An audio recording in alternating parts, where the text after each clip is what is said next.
Langit di beberapa kota Ukraina kembali berubah kemerahan, bukan karena fenomena alam, tetapi akibat rentetan rudal yang meluncur dalam gelombang serangan terbaru Rusia.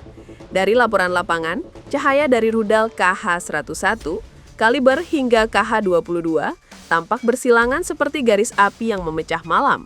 Sistem pertahanan udara Ukraina merespons cepat, namun intensitas serangan kali ini jauh lebih padat dibanding pekan sebelumnya.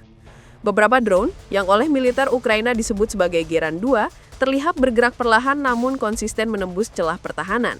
Sejumlah analis menilai eskalasi terbaru ini bukan sekedar operasi tempur, melainkan kemungkinan uji coba pola penerbangan dan teknologi rudal generasi baru Rusia. Sementara itu, militer Ukraina menyoroti adanya pola kecil dalam serangan. Pola yang sebelumnya dianggap tidak signifikan, tetapi kini tampak memiliki dampak strategis. Serangkaian rekaman amatir dari warga menunjukkan kilatan terang di ekor pesawat pembawa Tu-22M3 sebelum rudal dilepas. Reporter di lapangan menyaksikan bagaimana beberapa rudal menukik hampir vertikal ke kawasan hunian, menciptakan kekhawatiran baru terkait jenis amunisi yang dikerahkan. Rudal KH-22, senjata peninggalan era Soviet yang awalnya dirancang untuk menghancurkan kapal induk Amerika, kembali digunakan dalam serangan terbaru Rusia. Dari laporan koresponden militer di sejumlah kota Ukraina, KH-22 menunjukkan pola serangan khas, lintasan curam dengan kecepatan tinggi sebelum menghantam permukaan. Rudal berbahan bakar cair ini mampu melaju hingga lebih dari Mach 4 dan membawa hulu ledak mendekati 1 ton. Namun dalam praktiknya, rudal ini kerap dipandang bermasalah. Analis pertahanan menegaskan bahwa akurasinya relatif rendah. Beberapa insiden memperlihatkan rudal meleset ratusan meter dari target yang dimaksud, sehingga mengakibatkan kerusakan pada bangunan sipil. Para pakar menyebut paradoks KH-22. Kecepatan ekstrim memberi daya rusak besar, namun mengorbankan presisi. Dibandingkan dengan rudal jelajah barat seperti Storm Shadow atau SCILP, KH-22 unggul dalam daya hancur, tetapi kalah telak dalam kecanggihan navigasi. Meski demikian, Rusia terus mengerahkan varian modernisasi KH-32 yang dibekali sistem avionik baru. Bagi Ukraina, setiap peluncuran KH-22 berarti ancaman yang sulit dicegah. Waktu respons hanya beberapa detik sebelum dampaknya mengenai area padat penduduk. Dalam beberapa rekaman yang dikonfirmasi sumber militer Ukraina, rudal hipersonik Zircon kembali terlihat dalam serangan yang melanda wilayah Sumy dan beberapa pusat komando militer. Rudal yang diklaim mampu mencapai Mach 9 ini disebut hampir mustahil dicegat oleh sistem pertahanan udara konvensional. Dari pantauan jurnalis di lapangan, ledakan yang ditimbulkan Zircon tampak berbeda dari rudal jelajah biasanya. Lebih cepat, lebih tiba-tiba, dan hampir tak memberikan peringatan akustik. Sumber-sumber pro-Rusia mengklaim bahwa serangan ini menargetkan struktur komando, perwira senior, hingga dugaan kehadiran penasehat asing. Meski klaim ini belum dapat diverifikasi secara independen, sejumlah analis barat mengakui bahwa Zircon kini berstatus operasional dan menjadi salah satu senjata paling canggih dalam gudang Rusia. Keterbatasannya saat ini terutama terletak pada jumlah produksi yang belum besar dan platform peluncur yang masih diperluas. Jika kelak Rusia memproduksi varian darat yang dikabarkan menggunakan material karbon cetak 3D, ancaman lintas wilayah dapat meningkat drastis, membuat hampir seluruh Ukraina masuk dalam resiko serangan presisi berkecepatan tinggi. Selain penggunaan Zircon standar dari kapal dan kemungkinan pesawat, laporan investigasi menemukan indikasi pengembangan varian peluncur darat. Beberapa dokumen teknis yang bocor serta pernyataan tidak resmi dari sumber industri pertahanan Rusia mengarah pada proyek pengembangan yang menitik beratkan pada penggunaan material ringan seperti karbon 3D dan paduan nikel tahan panas. Jika benar, platform darat ini memungkinkan peluncuran rudal hipersonik dari lokasi fleksibel, termasuk wilayah perbatasan. Para pakar menyebut langkah ini sebagai bagian dari strategi Rusia mengurangi ketergantungan pada kapal perang dalam mengeksekusi serangan jarak jauh. Reporter kami mencatat bahwa Ukraina sendiri sudah memperingatkan Barat mengenai kemungkinan ini sejak awal 2024, namun baru mendapat perhatian serius setelah pola serangan hipersonik meningkat dalam 2 bulan terakhir. Jika varian darat ini diproduksi massal, kemampuan Rusia melakukan serangan simultan ke beberapa kota dalam hitungan menit dapat meningkatkan tekanan politik maupun militer terhadap Ukraina. Rudal jelajah darat 9M729 yang pada 2019 pernah menjadi alasan Amerika Serikat keluar dari perjanjian INF, kini dilaporkan resmi digunakan Rusia dalam konflik Ukraina. Berdasarkan laporan investigatif dari pejabat Ukraina, rudal ini menghantam sebuah lokasi di wilayah Poltava setelah menempuh jarak lebih dari 1.200 km.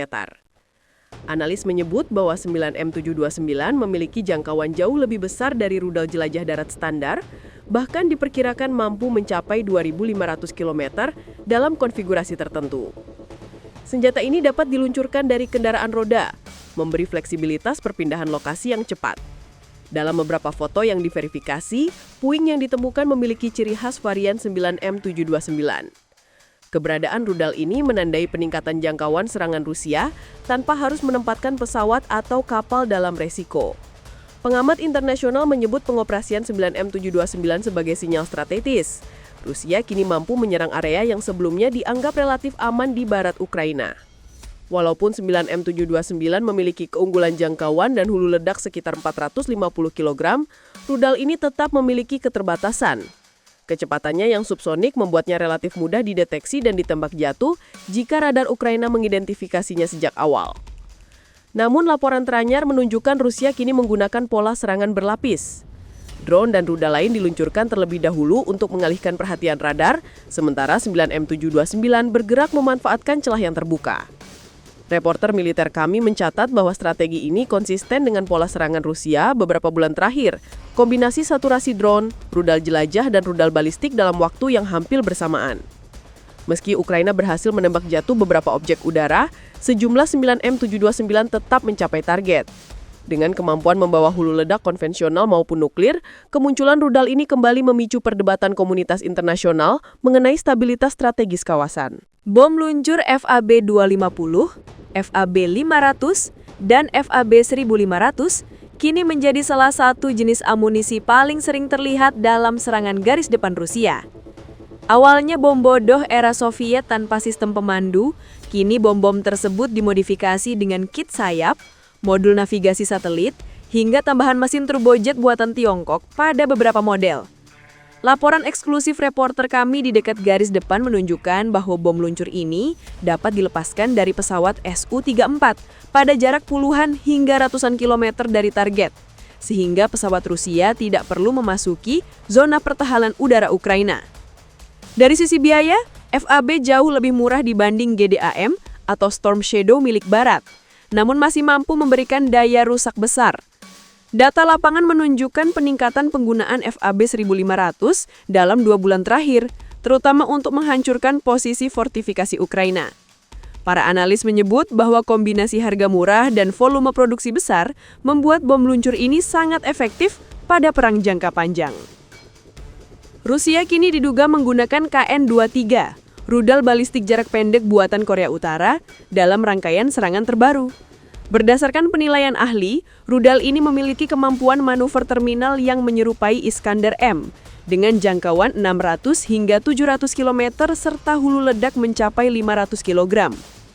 Kolaborasi teknis antara Rusia dan Korea Utara disebut meningkatkan akurasi KN-23 dibanding varian awal.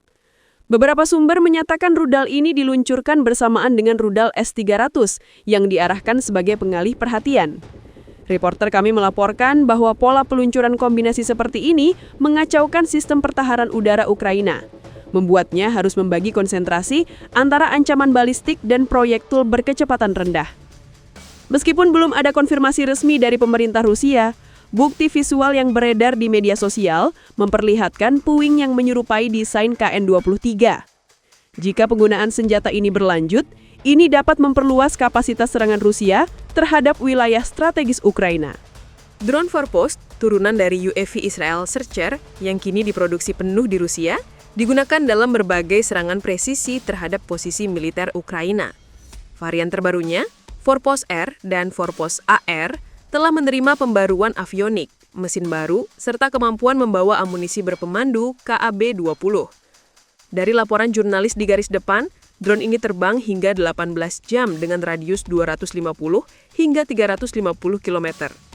Beberapa rekanan menunjukkan drone tersebut menjatuhkan bom kecil namun presisi tinggi terhadap artileri dan hangar drone Ukraina di wilayah Kharkiv dan Donetsk.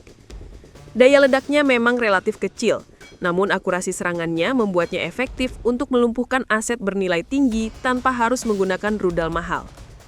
Ukraina menyebut Forpos semakin sulit ditembak jatuh karena kemampuannya beroperasi di tengah gangguan elektronik. Para pengamat militer melihat peningkatan penggunaan drone ini sebagai indikasi bahwa Rusia sedang memperluas kemampuan USSR dan serangan presisi biaya rendah. Puing-puing yang ditemukan pada November 2025 mengkonfirmasi penggunaan drone kamikaze Iran Shahed 107 oleh Rusia di front timur. Drone ini membawa hulu ledak 8-9 kg dan dapat menempuh jarak ratusan kilometer.